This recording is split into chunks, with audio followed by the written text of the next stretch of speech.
Մեթյու Հենրի, ամենօրյա ընթերցանություն, օր հունիսի 12։ Եվ Սամուելն ասեց.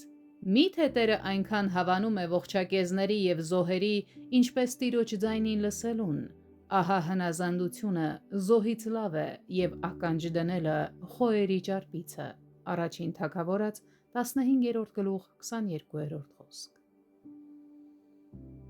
Աստծո զղջումը մտքի փոփոխություն չէ, ինչպես մարդկանց դեպքում է,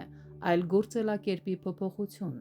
Փոփոխությունը Սավուղի մեջ էր։ Նա ետ դառավ ինձանից, ասում է Աստված։ Առաջին Թագավորաց 15-րդ գլուխ 11-րդ խոսք։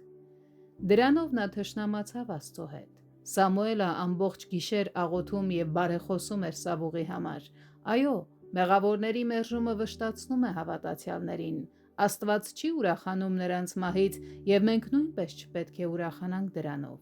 Սավուղը Սամուելի առաջ պարծենում էր իր հնազանդությամբ, ինչպես որ մեղավորներն են կարծում, թե արդարացնելով իրենց կխուսափեն Տիրոջ դատաստանից։ Անասունների ձայնը, ինչպես արծաթի ու ոսկու ժանգը, որի մասին խոսվում է Հակոբոսի 5-րդ գլխի 3-րդ խոսքում, վկայում էր նրա դեմ։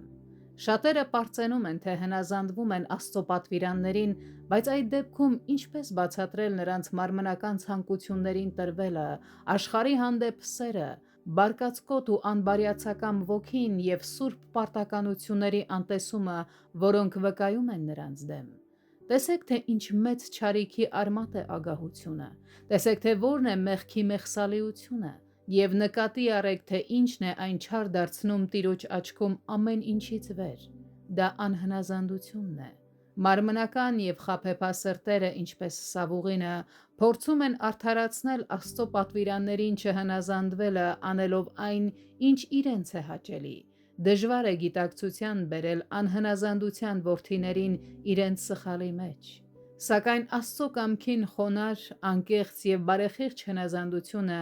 նրա համար ավելի հաճելի և ընդունելի է, քան բոլոր ողջակեզներն ու զոհաբերությունները։ Աստված ավելի է փառավորվում և մարդու անձնական ես-ը ավելի է ուրացվում հնազանդության միջոցով, քան զոհաբերության։